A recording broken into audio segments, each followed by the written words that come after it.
mais um momento de umas pequenas reflexões que tem como tema a gratuidade de Deus. Deus criou todas as coisas.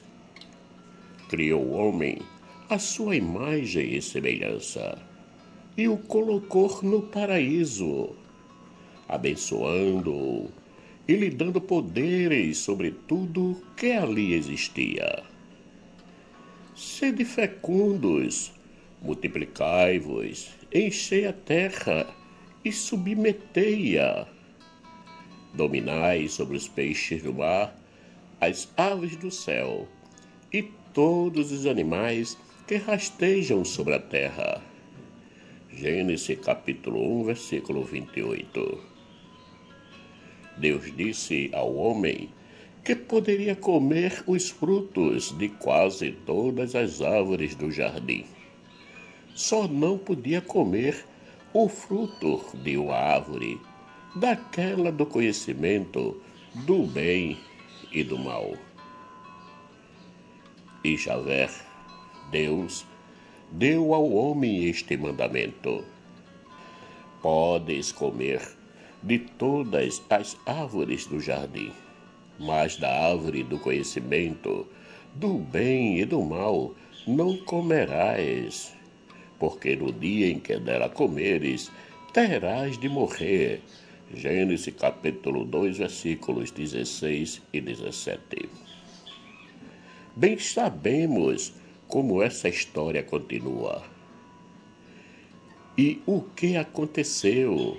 Sabemos também das consequências que esse acontecimento trouxe para a humanidade. Vejamos o que Deus disse: porque no dia que dela comeres, terás de morrer. E assim aconteceu.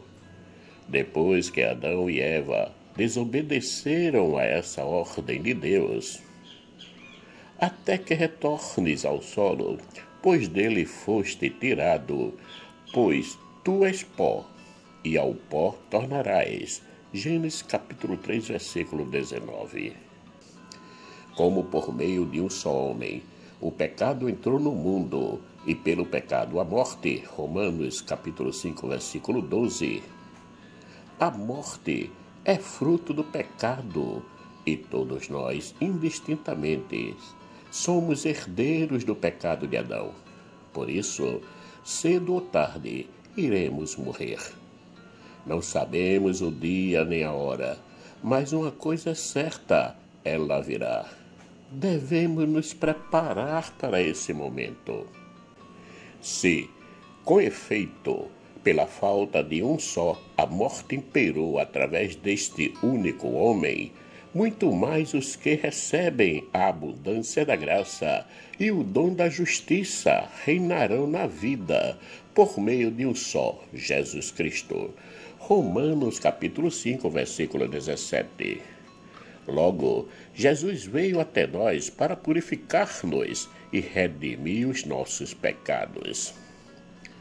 É 100% de certeza que um dia iremos morrer, que ninguém está poupado desse fenômeno, que é universal em todos os sentidos, porque tudo que na terra existe vida, um dia morrerá. Portanto, isso é certo. Mas o próprio Cristo nos diz: eu sou a ressurreição. Quem crê em mim, ainda que morra, viverá. João capítulo 11, versículo 25. Que grande garantia ele nos dá. Enquanto o pagamento do pecado é a morte, para obtermos a vida eterna, não é exigido pagamento algum, porque o salário do pecado é a morte, e a graça de Deus é a vida eterna em Cristo Jesus, nosso Senhor. Romanos capítulo 5, versículo 23. O qual foi entregue pelas nossas faltas e ressuscitado para a nossa justificação. Romanos capítulo 4, versículo 25. Ele deu a vida por mim. Que bela frase! Será que somos realmente conscientes disso? Vivemos e respondemos verdadeiramente a esse grande ato de amor?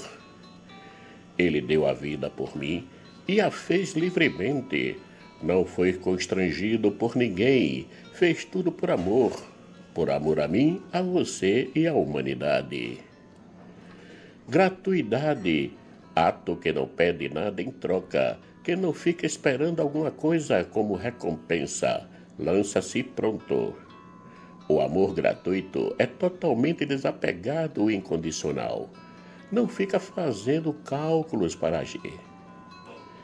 E foi assim que Jesus nos amou gratuitamente, sendo que todos pecaram e todos estão privados da glória de Deus e são justificados gratuitamente por sua graça, em virtude da redenção realizada em Cristo Jesus. Romanos capítulo 3, versículos de 23 a 24.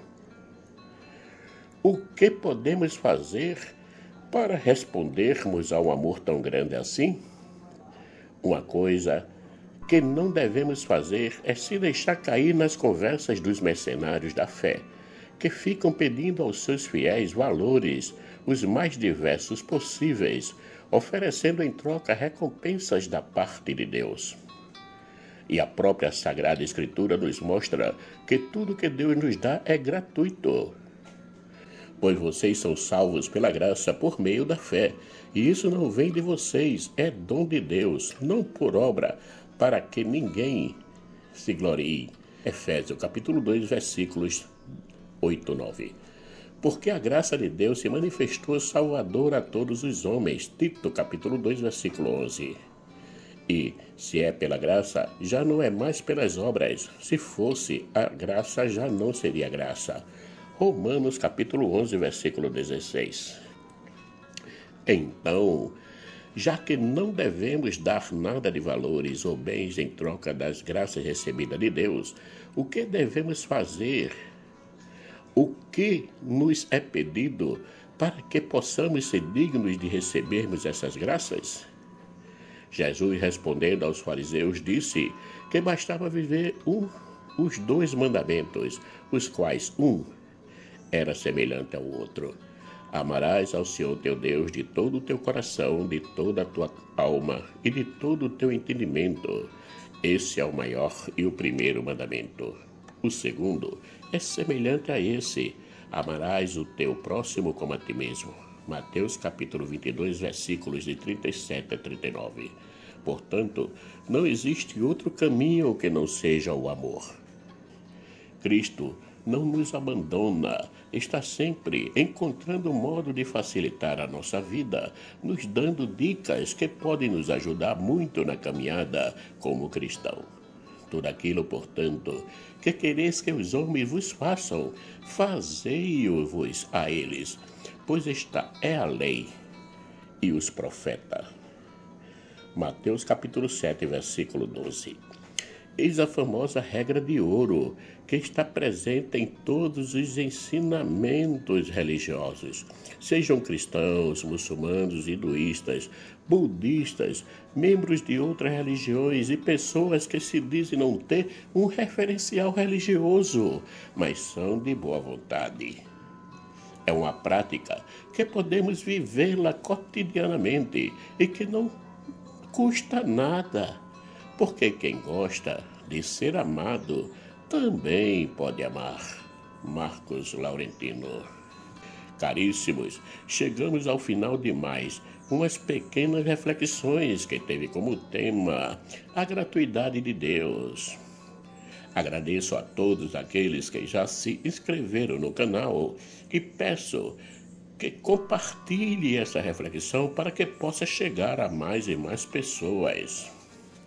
Peço ainda que aqueles que não se inscreveram, se inscrevam no canal para nos ajudar a mantê-lo ativo e assim poder receber mais reflexões. Que o nosso Pai eterno, rico em misericórdia, bondade e amor, nos dê um excelente dia.